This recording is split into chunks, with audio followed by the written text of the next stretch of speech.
Welcome back to Views and Vibes, and we are sitting here with the panel talking about interracial relationships. And recently, a great soul, I'm a very big fan of hers, Jill Scott, came out with an article in a magazine, and she was saying that she doesn't feel very comfortable when she sees a black man with a white woman. And my question to you is America ready for a great influx of interracial relationships? I think America is going to be forced to be ready. I think at the turn of the millennium we had more minority folks in our country for the first time in our history than majority. And so I think, especially in certain areas like Florida and California and New York, so I think it's just slowly becoming a norm, but a lot of people, because of their history, aren't comfortable with it.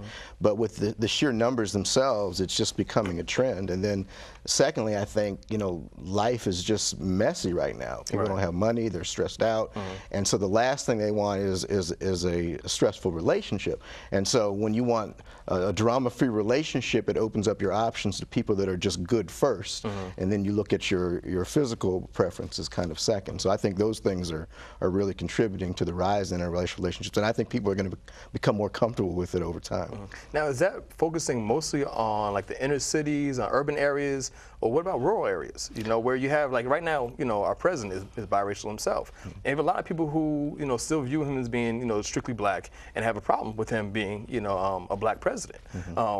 You know, will people in different areas who aren't right here in the urban areas begin to feel more comfortable? You know, will that take more time? I think are they getting there now, or? I think it will take more time in cultures that are more homogenous, so you don't have as much mixing. I mean, if you look at the classrooms now, they're multiracial, they're multidiverse, and so the kids are just growing up with this comfort level with other races, and so I think history starts to weed itself out in terms of some of the things that, say, my grandparents had to deal with, the civil rights movements, et cetera. So I think that it'll slowly fade into those areas, but it's going to take a longer time. So is this a fad, or is this really happening? Well, I can see from my dating service. I mean, I have 3 different offices, and like Manhattan is very open to exploring various race. I have found more of a challenge in the Washington, D.C. area and Philadelphia. But again, I think that has to do with the whole fact that, you know, in Philadelphia, a lot of people are rooted there. They stay there. The family, back to what you were saying, you know, well, how will my parents feel about this and so forth. This area may be a bit too, although Washington is more transient than Philadelphia, let's say. But New York is just enormous, and you know, everybody's exploring everying in New York, you know, with a lot of anonymity and not any issue. So.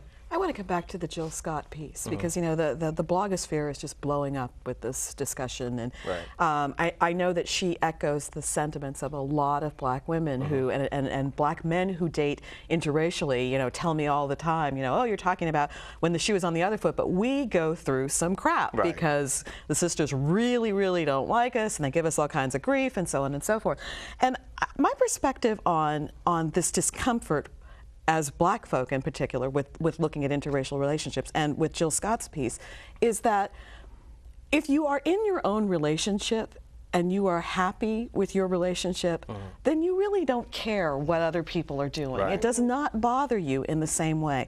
And the reason that we see so many sisters in particular getting upset about this is because of the numbers that I was talking about earlier. There's so many of us that are single and unhappy and don't want to be, and then when you see a good-looking guy going around with another woman and you think, how come not me, there's a resentment there. Instead of hating on the guy with the white girlfriend, however, we need to be asking ourselves better questions about why it is that we're single and who we're looking at. And that, to me, is where this starts. It's one of the reasons that I wrote what I wrote, is because I really do think that black women need to reevaluate their options in ways that, instead of sitting there hating on somebody, we're finding our own love and being satisfied with that. And I know one of the things that feeds that a lot is what's perceived as a shortage of available black men. And so I imagine that really fuels the whole debate with black women in terms of whether they're supposed to stay within their community or date outside of it. So. A lot of the women said, you know, another notion was that they had in mind, you know, their perfect black family, you know, and you know, I certainly can resonate to that. I understand that feeling very well, but I think in the end, it's probably better to have that family and to raise your children with an appreciation of all of the cultures that are a part of who they are, than to never have it and to grow old and more unhappy and again, like I said, hating on other people's relationships. That's just silly. That's just silly. Right. And the numbers, like both of you just said, the numbers just aren't there. And you point that out in your book as well. You know that there's just a small percentage of black men altogether. There are more black women in America than black men. There are. And so you're not going to find, you know, for a lot of women, you're not going to find available black men unless you're willing to share. You know, and you know, and personally, I'm not ever going to advocate that. I don't know about it. I'm never going to advocate that. Yeah, there are almost 2 million more Black American women over the age of 25 than there are Black American men before you take anything else into consideration. And one of the most recent census figures is that 14% of Black men marry outside of the race, compared to only 4% of Black women. So, you know, all of these things are going to add to that perceived shortage and make the situation that much more dire.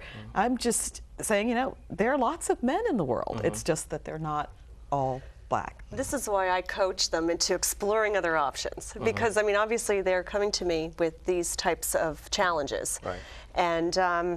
And then when they ask me about, well, you know, if I have children and the whole biracial thing, where are they going to fit and all that? Well, then I also have clients that are biracial, and I have asked them, how are your childhoods? What went on there? Because just from that knowledge, I'm able to then offer these gals that might explore dating outside of their race, what, you know, experiences have gone on with the people that are biracial. And many times they've been quite happy as children. I mean, yes, but then you were saying that, you know, as we get older and the generations age, you know, I think a lot of these different hang-ups are now starting to fall by the wayside. Right. The in-law resistance is really coming from the parents, rather than, you know, sometimes than brothers and sisters and cousins. And I think you're going to see that eventually weed itself out. But right now, I mean, you know, it's from the older generations where the resistance is coming from, and you know, and the couple, no matter how comfortable they are, have to deal with that reality, because we know in-laws can be very, very intrusive. And what about friends? What about friends and influences? You know, if you have, as a Black woman, and you have, you know, friends who are married to other Black men, or who are also single, you know, how much does that play a role in your deciding to date out? Well, you know, when I married my husband, and I tell this story in the book, I actually lost a couple of friends. Really? I lost a couple of friends, and I can't say it was simply race, because if you've been hanging with your girls and all of a sudden you get serious with a man, the whole thing changes. It does just change. So I don't want to say that it's simply race, but one of my girlfriends at the time, when I told her, you know, we're pregnant, we're going to have a baby, said, you better get a therapist now. Those mixed kids are always screwed up. And see, that's what I want to talk about. And that's just, you can't say that. Right. And we come back from the break. That's one thing. We have to go to break now, but when we come back from the break, I want to take a look at that, you know, the lives and the experiences of biracial children and how these relationships will affect them. You know, so we have to take a quick break. More Reviews and Vibes after this.